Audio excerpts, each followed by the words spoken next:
Bahujan Samaj party प्रत्याशी मोहन सिंह यादव ने विधानसभा क्षेत्र क्रमांक 34 मुंगावली में चुनाव कार्यालय का किया शुभारंभ। अशोकनगर मुंगावली विधानसभा क्षेत्र क्रमांक 34 से बहुजन समाज पार्टी से प्रत्याशी मोहन सिंह यादव सेमरा पहाड़ द्वारा मां जानकी करीला धाम पर माता के चरणों में समर्पित होकर प्रार्थना की और इसके बाद सैकड़ों कार्यकर्ताओं के साथ बहादुरपुर बंगला चौराहे और मुंगावली में चुनाव कार्यालय का शुभारंभ किया। इस मौके पर सैकड़ों समर्थक के साथ उनके साथ उपस्थित रहे और मीडिया से चर्चा के दौरान उन्होंने क्या कहा, सुनिए उनकी जुबानी।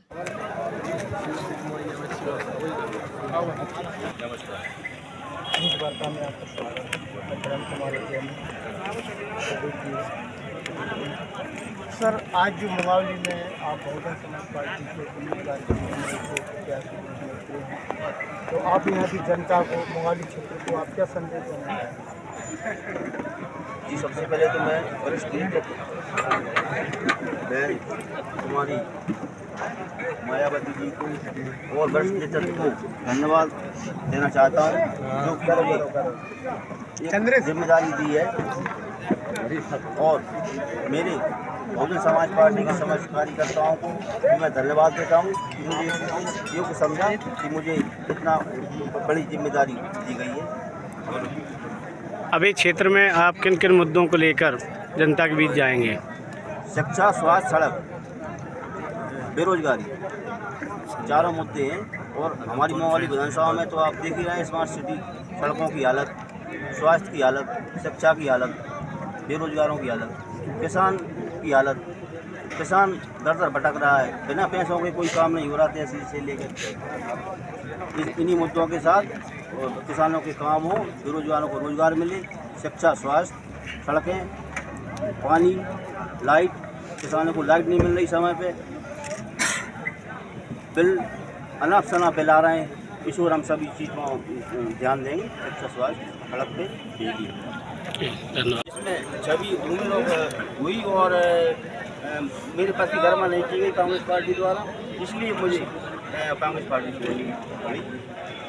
सर, अगर पार्टी को एक तरफ कर दिया जाए तो आप समाज सेवा के क्षेत्र में कितने वर्षों से जुड़े हुए हैं और किन किन क्षेत्रों में आपने समाज सेवा की? समाज सेवा की बात करें तो भैया मेरी राजनीति की शुरुआत ही जन सेवा से। मेरा भाव भी जन सेवा है। कोरोना काल आया तो मैं ये नहीं कह रहा मैं पैसा वाला हूँ, एक किसान हूँ, लेकिन मेरे मन में लगा कि गरीबों तक पहुँचना चाहिए। इसलिए मैं कोरोना काल में जहाँ तक पहुँचा, आदिवासी बस्तियों में, अशोकनगर भी और मुंगावली विधानसभा में, दोनों विधानसभा में पहुँचा। तो उस टाइम कोरोना काल की एक ऐसी भयानक, बहुत ही संकट की घड़ी थी। उस समय गरीबों को राशन भूखा रहना पड़ रहा था। इसलिए मैंने सोचा कि भाई हमसे जहाँ तक सेवा हो सके सेवा करें। तो मैं सेवा के भाव में आया। फिर मुझे मेरे शुभचिंतक और मेरे प्रेमी, मेरे रिश्तेदारों ने जानकारी दी कि भाई आप जन सेवा कर रहे हैं तो आप राजनीति में आना चाहिए। कोरोना के बाद उपचुनाव हुआ। उपचुनाव में मैंने दावेदारी की कांग्रेस से। मुझे उस टाइम टिकट नहीं मिल पाया, नहीं राम जी को हुआ था। मेरा भाव जनसेवा का है और जनसेवा का भाव अगर मैं मुझे आपका कहने का मतलब है कि जनसेवा के भाव ने आपको मजबूर किया चुनाव लड़ने का? जनसेवा का भाव मेरे जो मित्र थे, मेरे जो सहभागी थे कि भाई आप जनसेवा में आ रहे हैं तो आपको राजनीति में आना बहुत जरूरी है। इसलिए मजबूत होंगे, आपको मजबूत हाथ होंगे तभी आप जनसेवा कर सकते हैं। श्रीमद् भगवत कथा का हुआ आयोजन।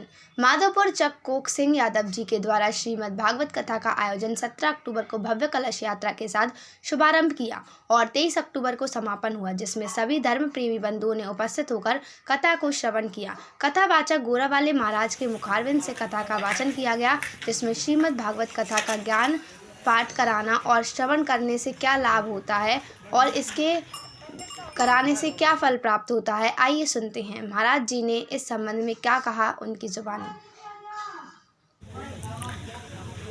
आज नवरात्रि के पावन पर्व पर श्रीमद् भागवत कथा का समापन हुआ है, तो सर इस बारे में आप क्या कहेंगे?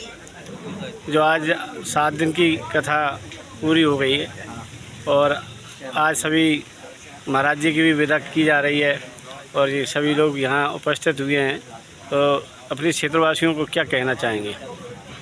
क्षेत्रवासियों को जो कहना है कि गुरु महाराज की कृपा से ही सब काम हुआ है।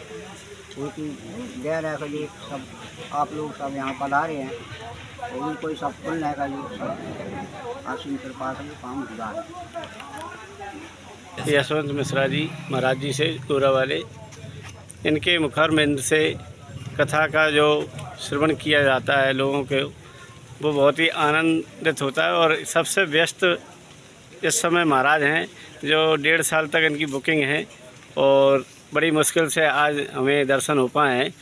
महाराज जी इस नवरात्रि पर जो ग्राम माधोपुर में श्रीमद् भागवत कथा का आयोजन श्री कुक सिंह यादव जी द्वारा किया गया, तो इसके बारे में बताएं कि ये जो श्रीमद् भागवत कथा क्यों कराना चाहिए और इसके करने से और इसके श्रवण करने से क्या लाभ होता है, क्या फल प्राप्त होता है।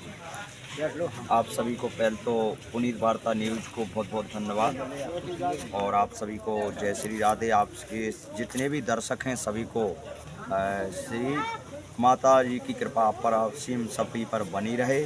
और भगवान की देखिए, आप पूछ रहे हैं कि श्रीमद् भागवत कराने से हमारे लिए क्या फल प्राप्त होता है। तो मनुष्य ध्येय धारण के लिए कि बड़े भाग मानुष तन पावा, सुर दुर्लभ सत ग्रंथन गावा। बड़े भाग से हम सभी आपको मनुष्य देह जो प्राप्त हुई है, तो अर्थ, धर्म, काम और मोक्ष 4 पदार्थ हैं भगवान। तो अर्थ माने है पैसा, काम यानी विवाह, घर द्वार, अर्थ, धर्म, काम, मोक्ष। तो अपना जो मनुष्य देह जीवन मिला है ना, किस कारण के लिए मिला है? मोक्ष के लिए। तो मोक्ष के लिए हम सभी को जो मिला है, तो ऐसा कोई सा भी वेद ग्रंथ नहीं है जो हमको मोक्ष दे सके। मात्र श्रीमद् भागवत महापुराण ही ऐसा है जो सभी को मोक्षदायिनी कथा है। तो इससे महापापी, महाअनर्थी जो पाप कलयुग का जो हम पर बढ़ रहा है, जो हम पर सवार हो रहा है, उसमें भगवान श्री कृष्ण ही ऐसे हैं द्वारकाधीश जो आप सभी को, हमें को मोक्ष को गति प्रदान करते हैं और दुखों का नाश करते हैं। और श्रीमद् भागवत महापुराण से हम सभी का उद्धार होता है। बोलो बांके बिहारी लाल की जय। मेरा नाम है राजपाल यादव। मैं रिजौदा पंचायत से जनपद सदस्य हूँ, 21 नंबर वार्ड। और मेरा सभी क्षेत्रवासियों से, जिलावासियों से बहुत बहुत शुभकामना, हार्दिक बधाई। दीपावली, दशहरा, नवरात्रि, बहुत बहुत शुभकामना, हार्दिक बधाई। सभी से कामना करता हूँ ईश्वर से कि सभी की मनोकामना पूरी करे माता रानी। ठीक।